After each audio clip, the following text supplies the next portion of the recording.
আসসালামু আলাইকুম। সবাই কেমন আছেন? আশা করি সবাই খুব ভালো আছেন। তো আলহামদুলিল্লাহ আমি অনেক ভালো আছি। তো আজকে কতগুলো ড্রেস কাটিং করব এবং কতগুলো ড্রেস সেলাই করব সে বিষয়টা আপনাদের সাথে শেয়ার করব। এখানে একজনের 4টা ড্রেস, একজনের 2টা ড্রেস, আরও একজনের 2টা ড্রেস আছে। মোট সব মিলে 8টা ড্রেস। তো 8টা ড্রেস আজকে কাটিং করব। কাটিং করে এই 8টা ড্রেস 2 দিনে সেলাই করতে হবে। তো আসলে সেলাই করব। তো আজকে সকাল থেকে দেখতেছি যে পাটা অনেকটা ব্যথা করতেছে, কোমরটাও ব্যথা করতেছে। দেখি কি করতে পারি। মনে হয় না 4টা ড্রেস সেলাই করতে পারবো, তবুও চেষ্টা করব। যাই হোক, দোয়া করবেন আপনারা সবাই যেন সুস্থতার সঙ্গে সমস্ত কাজ শেষ করতে পারি। আসলে যে যাই বলুক না কেন, আমার আসলে 3 পিসের থেকে গজ কাপড়ের জামাগুলোই বেশি ভালো লাগে।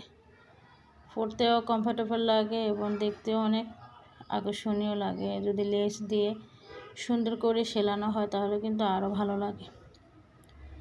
এই যে আমরা এত কষ্ট করে এত কাজ করি,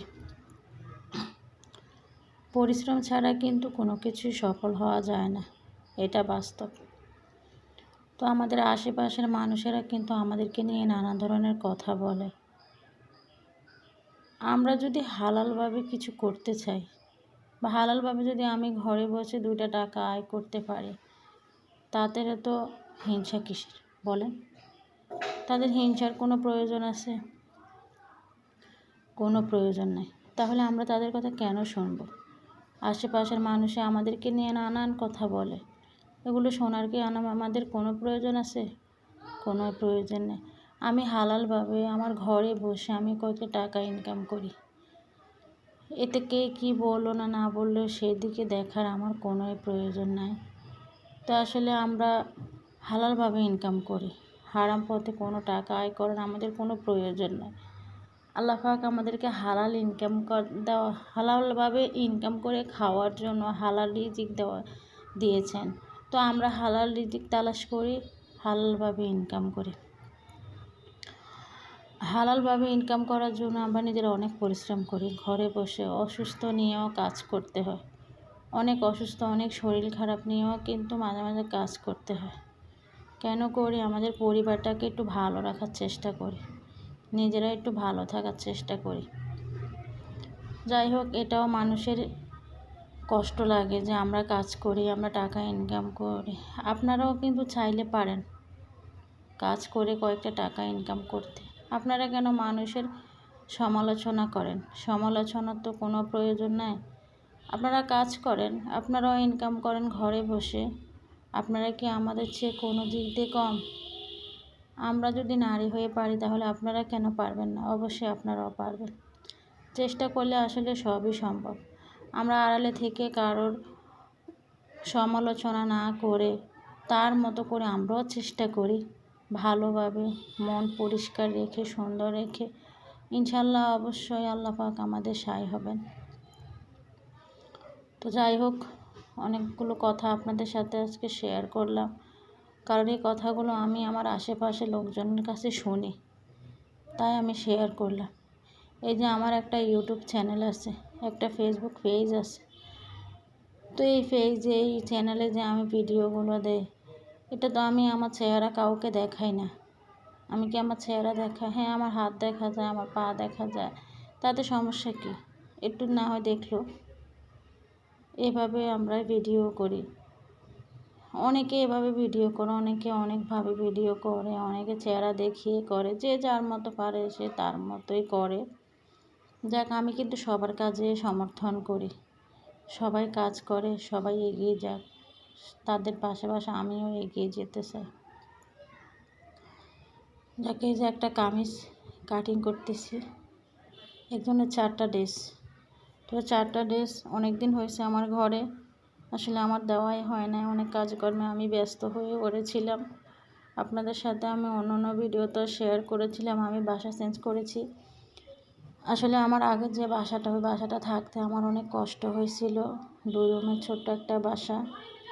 তো আমার বাচ্চারা 2টা বাচ্চা, আমার মেয়ে বড় হয়েছে, থাকতে একটু অসুবিধা হইতেছিল। তাই বাসাটা চেঞ্জ করা আমার জন্য খুবই প্রয়োজন ছিল। বাসা চেঞ্জ করাটা আসলে তেমন বিষয় না, বিষয় হচ্ছে আপনি ভালো দেখে আপনার মন মতন একটা বাসা খুঁজতে হবে। একটা বাসা তো আর বারবার চেঞ্জ করা সম্ভব না। একবারে বাসা চেঞ্জ করে যদি 5-6 বছর একটা বাসা থাকতে পারে, তাহলে যা কষ্ট সার্থক। তো অনেক রকম করে একটা বাসা আমার আগের বাসার সাথে পেয়েছি, যাক ওই বাসাটায় এখন উঠছি। আলহামদুলিল্লাহ এই বাসাটা সব দিক দিয়ে ভালো আছে, অনেক বড় সড়ো একটা ফ্ল্যাট। তো এই বাসাটা যদি সব কিছু ঠিকঠাক থাকে, তাহলে বাসাটা থেকে আর সহজে কোথাও যাওয়া হবে না, এখানেই থাকবো। ছেলেমেয়ের লেখাপড়া সব দিকে এখানে একটু সুবিধা ভালো, তাই এখানেই থাকতে হবে। এই জন্য আর আসলে আমি কয়েকদিন ভিডিও ঠিকমতো দিতে পারি না, একটু ব্যস্ত হয়ে গেছিলাম। তো সবাই দোয়া করবেন সবার জন্য, সবাই যেন সবার কাজে এভাবে এগিয়ে যেতে পারি, সবাই যেন এভাবে ভালো থাকতে পারি। আমি চাই সবাই সবাইকে সাপোর্ট করে এগিয়ে যাক। আমরা সবাই পরিশ্রম করি। একটা কাজ করা কিন্তু এমনি একটা কাজ হয়ে ওঠে না। একটা ড্রেস কিন্তু এমনি সেলাই কমপ্লিট হয় না। ওই ড্রেসটা কাটিং করতে হয়, সেলাই করতে হয়, অনেক বুদ্ধি খাটিয়ে, অনেক ব্রেন খাটিয়ে কিন্তু আমরা এই কাজগুলো করি। তো এই কাজগুলো সফল করতে কিন্তু আমাদের অনেকগুলো পরিশ্রমের প্রয়োজন আছে। এমনি কিন্তু আমরা টাকা হাতে পাই না। কষ্ট করার পর, পরিশ্রম করার পর যখন 1,500 টাকার একটা নোট আমাদের হাতে আসে, অনেক আনন্দ লাগে, মনটা অনেক খুশি হয়ে যায় যে এটা আমার কষ্টের পরিশ্রমের ফল, এটা আমি আজকে হাতে পাইছি, তখন খুবই ভালো লাগে। তো আমার মতো কার এমন হয়, পরিশ্রমের ফলটা যখন হাতে পান, তখন কার এরকম আনন্দ হয়, কমেন্ট করে জানাবে। তো যাই হোক, একটা কামিজ কাটিং করে ফেললাম।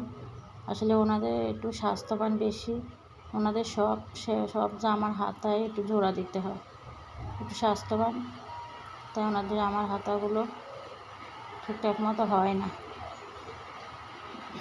যাই হোক, তো আর কি দেখেন, কামিজটা কাটিং করা পুরোটা কমপ্লিট। অনেকগুলো কামিজ, ওনাদের 4টা 3 পিস, সবগুলোই